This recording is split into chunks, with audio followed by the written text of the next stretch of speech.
හරි. සුබ දවසක් කියලා හැම කෙනාටම ප්‍රාර්ථනා කරනවා. එතකොට වීඩියෝ එක පටන් ගන්න කලින් එක අවවාදයක් දෙන්නම්. දැන් මේ වීඩියෝ එක බලන්න මම අනිවාර්යෙන් ඕ ලෙවල් කරන කෙල්ලෙක්නේ කොල්ලෙක් නේ අනිවාර්යෙන්. හරි. එතකොට වීඩියෝ එක පටන් ගද්දී ඔකට දැක්ක ඇති ගාණක් වැටිලා තියෙනවා. ඒ ගාණ තමයි දැන් සාකච්ඡා කරන්නේ. ඇත්ත කතාව සම්භාවිතාවය අපි මෙතන ඒ කියන්නේ මේ සීරීස් එකේ සම්භාවිතාවයේ තියරි කියා දීමක් කරන්නේ නැහැ. ඒ කියන්නේ අර මුල සිට සම්භාවිතාවය කියන්නේ මොකක්ද කියලා අර ඒ විදියට කියලා දීමක් වෙන්නේ නැහැ මෙතන. මෙතන වෙන්නේ බං අර උඹලා දැන් කොහෙන් හරි ඉගෙනගෙන නැතිනේ සම්භාවිතාවේ. දැන් උදාහරණයක් විදිහට කට්ටියක පාසලෙන් වෙන්න පුළුවන් නැත්නම් උපකාරක පන්ති වෙන්න පුළුවන් නැත්නම් ඔය කට්ටිය මේ වගේ YouTube හරි මොකක් හරි ඒ ක්‍රමයක ඉගෙන ගත්තා වෙන්න පුළුවන්. කොහොම හරි සම්භාවිතාවය දන්න සෙට් එකක් ඉන්නවනේ. අන්න ඒ සෙට් එක වෙන තමයි මම මේ වීඩියෝ එක දාන්නේ. හැබැයි සම්භාවිතාවය ගැන පොඩි අයිඩියා එකක් තියෙනවා කියන එකමකෝ. ඒ කියන්නේ ගාණක් හදාගන්න බෑ තාම. මට සම්භාවිතාවය කියන්නේ මොකක්ද කියලා ගැන පොඩි අයිඩියා එකක් තියෙනවා. අන්න ඒ වගේ කෙනෙක්ට නම් මේ වීඩියෝ එක බලන්න පුළුවන්. සම්භාවිතාවය මුකුත්ම දන්නේ නැත්තම් ඒතර සම්භාවිතාවය අපිට පොඩ්ඩක් විතර අර මුල ඉඳලා පොඩ්ඩක් පැහැදිලි කරලා දෙන්න. ඒ වගේ අර පාඩමක් විදියට ඉගෙන ගන්න ඕන නම් ඒ විදියට වීඩියෝ සීරීස් එකක් ඕන නම් ඔයකට පහළ කමෙන්ට් සෙක්ෂන් එක තියෙනවා. ඒකේ කමෙන්ට් කරන්න පුළුවන්. ඒතර මට ඒක ගැන සලකලා බලන්න පුළුවන්. හරි. කොහොම හරි පළවෙනිට ගානට යමු. අර කලින් කිව්වා වගේ පළවෙනිට දෙන්න ඕනේ මට අවවාද තමයි ගාන හදන්න කලින් වීඩියෝ එක බලන්න එපා. ඒතර දැන් ගානක් වැටුණාද බං? දැන් කරන්න ඕන හොඳම වැඩේ මොකක්ද? වීඩියෝ එක පෝස් කරපන්. වීඩියෝ එක පෝස් කරපන්. වීඩියෝ එක පෝස් කළා මොකද්ද? කොලයක් පෑනක් අරගෙන ඇවිල්ලා ගාන හදපන්. හරිද ගාන හදපන්. අර නිකන් ඔහේ බලාගෙන ඉන්න එපා මේකේ කිසිම ප්‍රතිඵලයක් නැහැ. ඒ කියන්නේ මම කරන දේෙන් ඇත්තටම ප්‍රතිඵලයක් ලැබෙන්නේ නැහැ. ඔයකට කොහොමද ප්‍රතිඵලයක් ලැබෙන්නේ නැහැ. මාන් නිකන් අර ගඟ ඩිනි කැපුවා වගේ වැඩක් තමයි මේ වෙන්නේ. ඒක නිසා එහෙම නොවෙන්න කරන්න ඕන හරිම වැඩේ තමයි හරියට ඉගෙන ගන්න කෙනෙක් නම් මොකක්ද කරන්න ඕනේ? වීඩියෝ එක පෝස් කරා, හරි ගාන ගත්තා. ඒ කියන්නේ වීඩියෝ එක මුලට ගත්තා, ගාන පේනවනේ බං. හරි. ඊට පස්සේ ගාන බලපන්, ගාන හදන්න try එකක් දීපන්. ඒතර ගාන හදන්න try එකක් දෙනවා කියලා මෙහෙම බලුවා හරියන්නේ නැහැ. කියලා. හරි එහෙම නැතුව හරිද? විනාඩි 10ක් 15ක් විතර උපරිම වශයෙන් මොකක්ද මේකට වැය කරපන්. ඒ වැය කළා අර ඔළුවට අයිඩියා එකක් දාගන්න. මොකද දන්නවද? දැන් උදාහරණයක් විදිහට මම ගාන දවා ගාන හැදුවේ නැහැ කියමුකෝ. ඒතර මම කියන හැමදේම එක වන් ෂොට් පිළිගන්නවනේ. නේ? ඒතර ඔයා හිතන්න පුරුදු වෙන්නේ නැහැ නේ බං. මේ මොළේ වැඩ කරන්නේ නැහැ නේ. උඹ නිකන් ෆිල්ම් එකක් බලනවා වගේ තමයි මේක වෙන්නේ. ඒ නැති වෙන්න ඔයා පළවෙනිට ගාන හදන්න. ගාන හදලා try එකක් දෙන්න. බැයි නම් අන්න වීඩියෝ එක බලන්න. ගාන හදන්න පුළුවන් නම් සුපිරිම සුපිරි.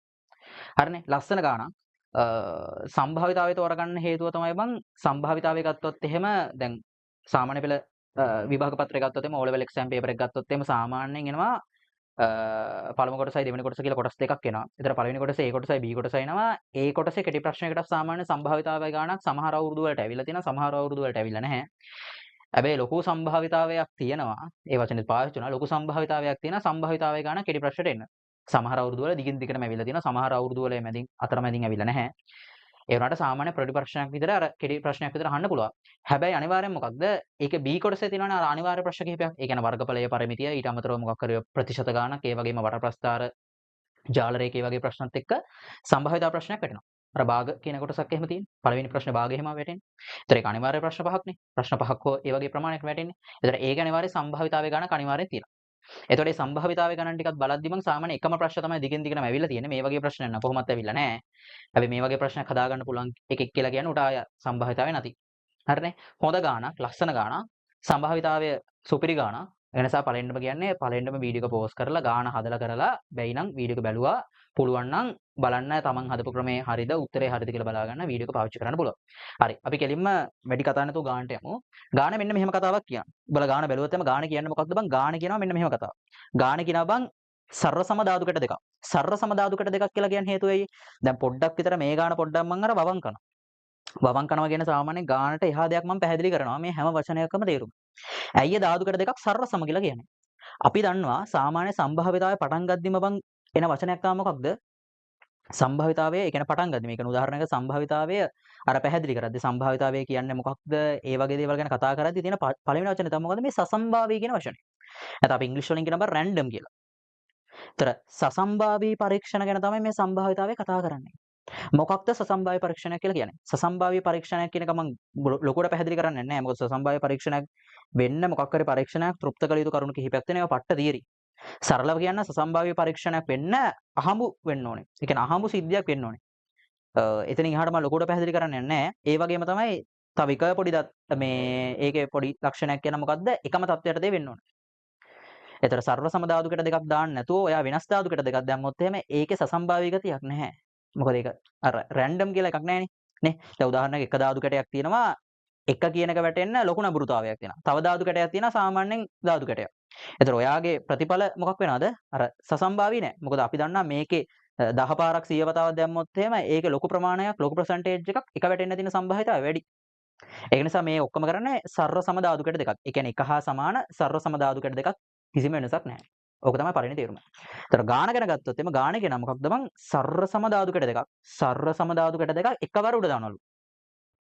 සර්ව සම ධාතු කැට දෙකක් එකවර උඩ දාද්දි මොකක්ද වෙන්න ඕනේ? සර්ව සම ධාතු කැට දෙකක් එකවර උඩ දාද්දි මොකක්ද වෙන්න ඕනේ? ඒ ධාතු කැට දෙකේ දැන් හිතපන් ධාතු කැටේ මෙන්න තියෙනවා. ධාතු කැටේ ඔන්න දැම්ම. බලද්දි එක.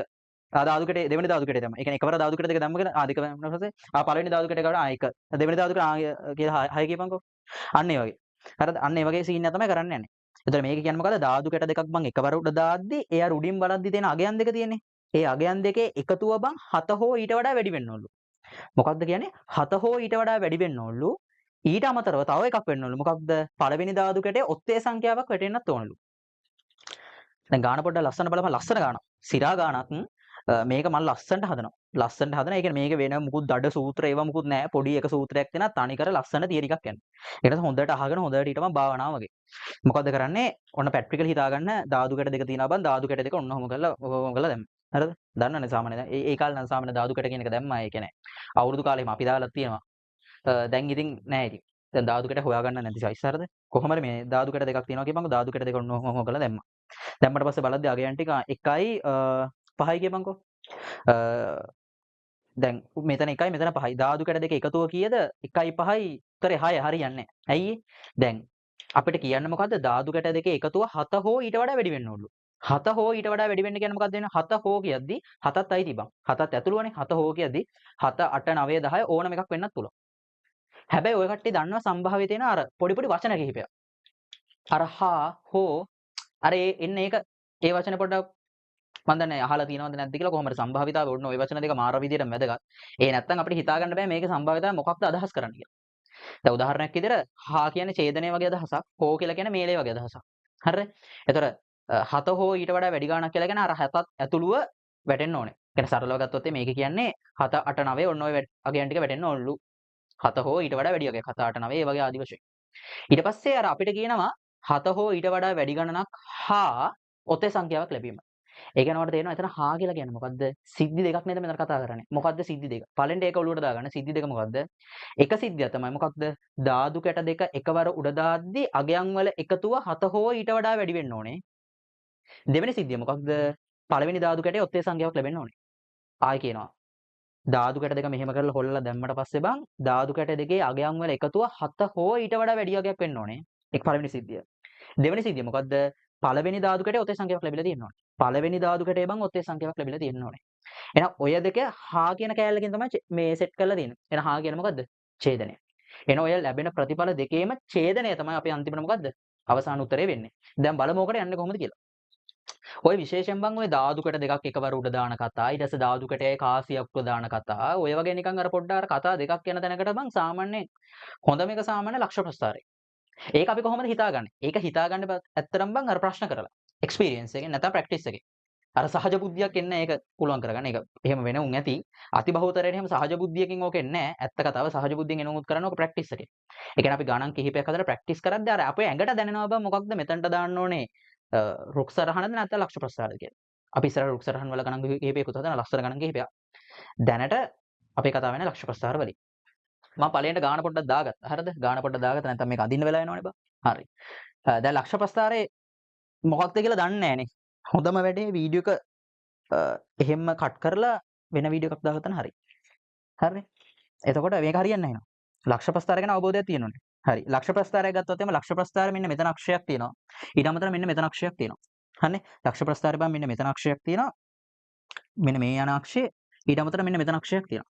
මොකක්ද මේ පළවෙනි අක්ෂයෙන් කියන්නේ? ඒක මම ලියලා නැහැ. මම නිකන් ලකුණු කරා විතරයි. ඊට පස්සේ මේ ලක්ෂ ගැන හැම මම පොඩ්ඩක් කියලා දෙන්නම්. පළවෙනි අක්ෂය ගත්තොත් එම් පළවෙනි අක්ෂයෙන් මම අදහස් කරන්නේ පළවෙනි ධාතු කැටේ. ඉතින් ඇත්තටම පළවෙනි ධාතු කැටේ දෙවෙනි ධාතු කැටේ කියලා ගානේ කියලා නැහැ. ඉතින් උඹ හිතම සාමාන්‍ය ධාතු කැට දෙකක් උඩ දාද්දි උඹේ හරිද? ඒ කියන්නේ උඹට කැමති විදිහට ගන්නේ මේක පළවෙනි ධාතු කැටේ මේක දෙවෙනි ධාතු කැටේ. හරිද? අර ඔත්තේ සංඛ්‍යාවක් එක්ක කතා කරන නිසා මම අර පොඩ්ඩක් ඒක මේ පැත්තට ෆැමිලිය නිසා මම දාගත්තා මේක පළවෙනි ධාතු කැටේ. ඒතර අර පළවෙනි ධාතු කැටේ අර ඔත්තේ සංඛ්‍යාවක් ලැබෙන්න ඕනේ කියන අදහසත් එක්ක මම මේක දාගත්තා මම මගේ පළවෙනි ධාතු කැටේ. උඹලට ඕන අර පැත්තට දාපන්. කිසිම ප්‍රශ්නයක් නැහැ. මේ තියෙන පළවෙනි ධාතු කැටේ මේ තියෙන මොකද්ද දෙවෙනි ධාතු කැටේ. හරිනේ. එහෙනම් මේ තියෙන මොකද්ද? පළමු ධාතු කැටය. දැන් ප්‍රශ්නේ තියෙන්නේ කියන්නේ ගාන හදන එක නෙමෙයි. දැන් මගේ සිංහල පොඩි සීන් එකක් තියෙනවා. ඒක මට ලියා ගන්න බැරි එකක් තියෙනවා. මම දන්නේ පොඩ්ඩක් බලපන් ඒක මේ මට පොඩ්ඩක් අමාරුයි ලියන්නේ. පළමු වන ධාතු කැටය. හරි මට පේනවනේ අකුරු පොඩ්ඩක් කැලි බැලි අඩුයි පොඩ්ඩක්. ඒක ලියා ගන්න අමාරුයි පොඩ්ඩක්. හරි පළමු වන ධාතු කැටය. ඊට පස්සේ මේක මොකද්ද?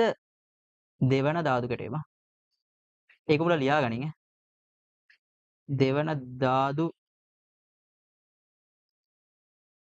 ධාතු කැටය කොහොම හරි මේ මට ඒක ලියා ගන්න බෑ. හරිනේ පළවෙනි ධාතු කැටය මේක දෙවන ධාතු කැටය ඒක ලස්සන ලියා ගන්න. දැන් පේනවනේ අර වයන්නේ කැලි බැලි නෑ. දයන් එහෙම කොහොම හරි රවුම් එහෙම මගේ එහෙම කැලි බැලි එහෙම නෑ. ඒ මගේ සිංහල හොඩි ඒ රෙද්දවල නෑ. හරිනේ ඒක නිසා මට ලියා ගන්න තේරෙන්නේ නැහැ කොහොම හරි මේ තියෙන පළවෙනි ධාතු කැටය බං මේ තියෙන දෙවන ධාතු කැටය. හරිද? කතාව අහගනින්කෝ. හරි දැන් වෙන්න ඕනේ මොකක්ද? හරි බලමු සීන් එකට. වෙන්න ඕනේ මොකද්ද? පළවෙනි ධාතු කැටය. ඊට කලින් මම කියන මේ දැන් මේ උදාහරණයක් විතර මේ ලක්ෂයක් මේ කතරයක් ගහලා දෙන එකේ තේරුම දන්නේ නැත්නම් මල කෙලියයි. හරි මට කියපන් මෙන්න මේ කතරේ මොකද්ද කියන්නේ? ඒ කතරේ මොකද්ද කියන්නේ? දැන් ඇත්ත කතාව බං ඒක කියා ගන්න බැහැ නේ හෙන ප්‍රශ්නයක් ඈ. ඇත්ත කතාව මේ කතිර වලින් කියන්නේ මොකක්ද? මේ අක්ෂයෙන් කියන්නේ මොකක්ද? අර අක්ෂයෙන් කියන්නේ මොකක්ද කියන එක උඹලා දන්නේ නැතුව නම් මේ ඒ කියන්නේ මේ වෙනකන් ගණිතය ඉගෙන ගත්ත උඹලා ඉගෙනගෙන තියෙන ගණන් නෙමෙයි. ඒ වෙන රෙද්දලා. අර ඇත්ත කතාව දැන් එකෙක්ගෙන් ඇහුවොත් මේ එකපාර මේ කතිරේ මොකක්ද කියලා ඇහුවොත් හොඳ ලස්සන උත්තරයක් තියෙනවා. ඒ උත්තරේ කියා ගන්න පුළුවන් වෙනවා. එහෙම කියා ගන්න බැහැ න ප්‍රශ්නයක් තියෙනවා. ඒ කියන්නේ සම්භාවිතාවය හරියට ඉගෙනගෙන නැහැ. හරිනේ? දැන් අපි හිතමු දැන් මේ වගේ කතරයක් ගත්ත කියලා. මේ කතරෙන් කියන්නේ මොකක්ද? මාර ලස්සන උත්තරයක් දෙනවා. ලස්සන උත්තරයක් දෙනවා. මොකක්ද මේ කතරෙන් කියන්නේ? මේ කතරෙන් කියන්නේ බං උඹ කතරේ මෙහෙම දිගට වරින්කෝ. උඹට හම්බෙන ඉලක්කම් දෙක මොනවද? මෙතන 3 මෙතන 4. ඇත්ත කතාව ඔය කතරෙන් කියන්නේ මොකක්ද දන්නවද? උඹ හිතපන් ධාතු කැට දෙක තිබ්බ කියලා. ධාතු කැට දෙක උඩ දැම්මට පස්සේ බං මේකේ අපි මෙන්න මේකනේ ගත්තනේ. පළවෙනි ධාතු කැටේ උඩ බලද්දි 3යි දෙවෙනි ධාතු කැටේ 4යි තිබිලා. ධාතු කැට දෙක උඩ දැම්මට පස්සේ බං පළවෙනි ධාතු කැටේ උඩෙන් බලද්දි අම්මට සිට 3. දැන් මෙතනට ඇද්දි අම්මට සිට මේ දෙවෙනි ධාතු කැටේ 4. එතන ඕක සිද්ධියක් නේ බං. සිද්ධියක්. සිද්ධියක් කියන්නේ මොකක්ද කියන එක දැන් මම මෙතන පැහැදිලි කරන්නේ නැහැ. සිද්ධියක් කියන සරල හිතපන් ඒ වෙලාව වෙච්ච දේ කියලා. ආයෙ වෙලාව වෙච්ච දේ. පළවෙනි ධාතු කැටේ බලද්දි 3 බං අම්මට සිට දෙවෙනි ධාතු කැටේට 4. හරිනේ. ඔන්න ඔය සිද්ධිය. ඒ වෙලාව වෙච්ච දේ තමයි මේ එක කතරකින් ලකුණු කරලා තියෙන. බලපන් ලස්සන. අර හෙන දැන් ඕක ඇත්ත කතාව ඕක සිංහලෙන් ලියන්න කියන කොහමද? පළමුණු ධාතු කැටේ 3 ලැබුණා, දෙවෙනි ධාතු කැටේ 4 ලැබුණා. එහෙම ලියනවා නම් ප්‍රතිඵල කීයක් වෙනවද? 36ක් තියෙනවනේ. එයි මම මෙතන 6යි, මෙතන 6යි, 6 වරක් 6. ඔක්කොම කතරේ ටික ඔක්කොම ගියත් නේ 36ක් තියෙනවා. උඹ ලියන්න ඕනේ මොකද? 36ක් ලියන්න ඕනේ. වාක්‍ය 36ක් ලියන්න ඕනේ. පළවෙනි ධාතු කැටේ 1 ලැබුණා, දෙවෙනි ධාතු කැටේ 1 ලැබුණා. හැබැයි එහෙම ලියන්නේ නැතුව ගණිතයෙන් බලපන් ඒක ලස්සන ඉදිරිපත් කරන විදිය. ඒක පට්ටට රිප්‍රසන්ට් කරන විදිය බලපන්. හරි. කතාව හරි. දැන් මූලික හොඳ අදහසක් තියෙනවා. ඇත්ත කතාව බං සම්භාවිතාවය ගැන මොකුත්ම දන්නේ නැති කෙනෙක්ට පොඩි අයිඩියා එකක් ගන්න පුළුවන් ලක්ෂ ප්‍රස්ථාර සම්බන්ධව. දැන් මම මේ කිව්ව දේවල් වලින්. හරි. දැන් යමු ගානට. ගාන හොඳට අවබෝධ කරගනි. ලස්සන ගාන. කෙලින්ම ලක්ෂ ප්‍රස්ථාරේ ගාන. පස්සේ එක සූත්‍රයක් කියලා ගාන හදනවා එච්චරයි. ඒක නෙමෙයි මෙතන වැඩේ තියෙන්නේ මේ දැන් මම කරන වැඩේ තමයි වැඩි කියන්නේ. එතන තමයි අර සිරා වැඩේ තියෙන්නේ. හරි. අපිට කියන්න මොකද්ද කියපන්කෝ? කියන්නේ බං ධාතු කැට දෙක උඩ දැම්මට පස්සේ අගයන් වල එකතුව 7 හෝ ඊට වඩා වැඩි වෙන්න ඕනේ. දෙවෙනි සිද්ධියට දැම්ම යන්න එපා. ඒ කියන්නේ අර පළවෙනි ධාතු කැටේ ඔත්තේ සංඛ්‍යාවක් ලැබීම කියන කතාවට දැන් යන්න එපා. පළවෙනි කතාවට යන්නකෝ. ධාතු කැට දෙකක් එකවර උඩ දාද්දී අගයන් වල එකතුව උඩින් බලද්දී එන අගයන් වල එකතුව 7 හෝ ඊට වඩා වැඩි වෙන්න ඕනේ. එහෙනම් බලමු 7ක් හැදෙන්නේ කොහොමද කියලා. මට කියපන් මේ කතරේ හරියයිද? නැහැ. ඇයි බං? මෙතන 1යි මෙතන 1යි උත්තරේ කීයද? 1 1 2යි හරියන්නේ නැහැ. මේක 1යි 2යි 3යි හරියන්නේ නැහැ. 3යි 1යි 4යි හරියන්නේ නැහැ. 4යි 1යි හරියන්නේ නැහැ. 5යි 1යි හරියන්නේ නැහැ. 6යි 1යි හරියනවා. මෙතන 1යි මෙතන 6යි හරියනවා. හරි. ෂේප් එක අපි ඕක රවුන්ඩ් කරගමුද? ෂේප් එක අපි ඕක දැන්ට රවුන්ඩ් කරගමුද? මෙතන 1යි මෙතන 6යි 1යි 7යි හරි.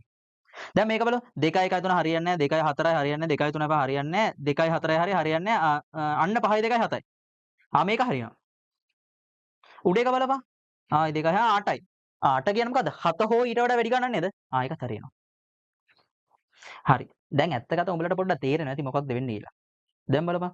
දැන් මේකේ අර මෙන්න මෙතන ඉඳන් මෙන්න මේ ටික තමයි රවුම් වෙන්න ඕනේ. මෙන්න මේ ටික තමයි රවුම් වෙන්න ඕනේ. ඇයි බලමු. ඔන්න බලමු. බොරුද කියන්නේ කියලා. 3යි 1යි 4යි හරියන්නේ නැහැ. 3යි 2යි 5යි හරියන්නේ නැහැ. 3යි 3යි 6යි හරියන්නේ නැහැ. හැබැයි 3යි 4යි 7. ඊට මේක 3 කීයද?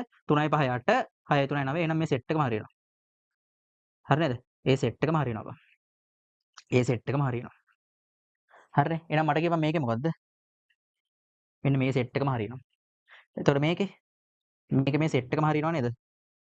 මේකේ 1යි 2යි 3යි 4යි මේකේ 1යි 2යි 3යි 4යි 5යි. බලමු හරියද කියලා ඇත්ත කතාව. 5යි 2යි 7යිනේ අඩුම 7 හම්බ වෙන්න පුළුවන්. එහෙනම් ඕකත් හරියනවා. හරිනේ? හරි. ඊට පස්සේ මේක බලපන්. මේක ඔක්කොම ටික වගේ හරියනවා. මේක බලපන් 6යි 1යි පළවෙනි පාරම 7 ලැබුණා. ඊට පස්සේ 6 2 8 9 10 11 12. මෙන්න මේ සෙට් එකම හරියනවා. හරි නේද? හරි. දැන් ඔය තියෙන අපේ බං ඔය පළවෙනි කතාව. ඔය තියෙන පළවෙනි කතාව වැඩේ හරි. ඒ කියන්නේ මොකද්ද? ධාතු කැට දෙක එකවර උඩ දාද්දි ධාතු කැටේ දෙකේ එකතුව 7 හෝ ඊට වඩා වැඩි වගේ. මේක අද කෙලින්ම 6 1යි 7 හම්බුණා. මේකේ කීයද? 7යි 8යි. මේකේ 7 8 9, මේකේ 7 8 9 10, 7 8 9 10 11, 7 8 9 10 11 12. වැඩේ හරි. පළවෙනි කතාව හරි. පළවෙනි කතාවට අදාළව බං අපි ලක්ෂ ප්‍රස්ථාර පොඩ්ඩක් අපේ වැඩේ කරගත්තා. පළවෙනි කතාව මොකද්ද? ධාතු කැට දෙක උඩ දාද්දි ධාතු කැට දෙකේ අගයන් වල එකතුව 7 හෝ ඊට වඩා වැඩි වෙන්න ඕනේ. කතාව හරි. හරිනේ. දැන් මම මෙච්චර මේක පැහැදිලි කරන්නේ මේක ඇඟට යන්න. හරිද? හොඳට කල්පනා කරපන් ඒක කරන්නේ මොකද්ද කියලා. හරි. දැන් මොකද්ද? දැන් කියන්නේ මොකද්ද? පළවෙනි ධාතු කැටේ බං මොකක්ද? පළවෙනි ධාතු කැටේ ඔත්තේ සංඛ්‍යාවක් ලැබෙන්න ඕනේ. ඒතර දෙවෙනි ධාතු කැටේ ඕන ලබ්බක් කැටියක්. කිසිම අවුලක් නැහැ. පළවෙනි ධාතු කැටේ මොකද්ද හම්බෙන්න ඕනේ? පළවෙනි ධාතු කැටේ ඔත්තේ සංඛ්‍යාව. දෙවෙනි ධාතු කැටේ ඕන මගුලක්. ඕන මගුල. ඔත්තේද? අවුලක් නැහැ. ඉරට්ටේද? ඕන එකක්. කිසිම අවුලක් නැහැ. වෙන්න ඕනේ මොකද්ද? පළවෙනි ධාතු කැටේ ඔත්තේ සංඛ්‍යාවක් හම්බෙන්න ඕනේ. එහෙනම් මට කියපන් ඔත්තේ සංඛ්‍යාව කියන්නේ මොකද්ද? ඔත්තේ සංඛ්‍යාවක් කියලා කියන්නේ මොකක්ද බං? දෙකෙන් බෙදුව විට මොකක්ද? හරියට බෙදෙන්නේ නැති සංඛ්‍යාව. දැන් දෙකෙන් බෙදුව විට එකක් ඉතුරු වෙන සංඛ්‍යාව බං. දෙකෙන් බෙදුව විට එකක් ඉතුරු වෙන සංඛ්‍යාව. දැන් උදාහරණයක් විතර දැන් එක ගත්තොත් එහෙම ඔත්තේ සංඛ්‍යාව. 3 5 7 මොකද 7 දෙකෙන් බෙදුවොත් එහෙම 3යි එකක් ඉතුරුයි. එක කියන එක දෙකෙන් බෙදුවොත් එහෙම හම්බෙන්නේ නැහැ මොකක්වත්. ඉතුරු වෙනවා එකක්. හරිනේ. 1 3 5 7 9. දන්නවනේ ඔත්තේ සංඛ්‍යාව? හරි. එහෙනම් මේකේ තියෙන ඔත්තේ සංඛ්‍යාව මොනවද? එක කියන්නේ ඔත්තේ සංඛ්‍යාව දෙක කියන්නේ නැහැ ඔත්තේ සංඛ්‍යාව නෙමෙයි ඉරට්ටේ සංඛ්‍යාව. 3 ඔත්තේ සංඛ්‍යාව. 4 ඉරට්ටේ සංඛ්‍යාව. 5 ඔත්තේ සංඛ්‍යාව. 6 ඉරට්ටේ සංඛ්‍යාව. එහෙනම් ඔත්තේ සංඛ්‍යාව වෙන්නේ මොනවද? 1 3 5. හරි මට කියපන් එන ඒ සිද්ධිය කොහොමද ලකුණු කරන්නේ? ඒ සිද්ධිය මම මේකේ ලකුණු කරන්න පුළුවන්. හැබැයි ඒක පොඩ්ඩක් කැත වෙයිද දන්නේ නැහැ. හරි මම ඒක ඕන්න පොඩ්ඩක් කියලා දෙන්න. ඇයි දන්නද හේතුව? දැන් මේකේ ඔක්කොම ලකුණු කරොත් මං හිතන්නේ ඒක පොඩ්ඩක් අපහැදිලි ගතියක් එයි වගේ කියලා. මට ඒක ෂුවර් නෑ. ඒක නිසා මේ ඒක මං කියන්න හොඳට අහගෙන ඉන්න. දැන් ඔයාලට තේරෙනවද එක වැටිලා එක වැටෙන්න පුළුවන්ද? ඔව් අවුලක් නැහැ. එක වැටිලා එක වැටෙන්න පුළුවන්.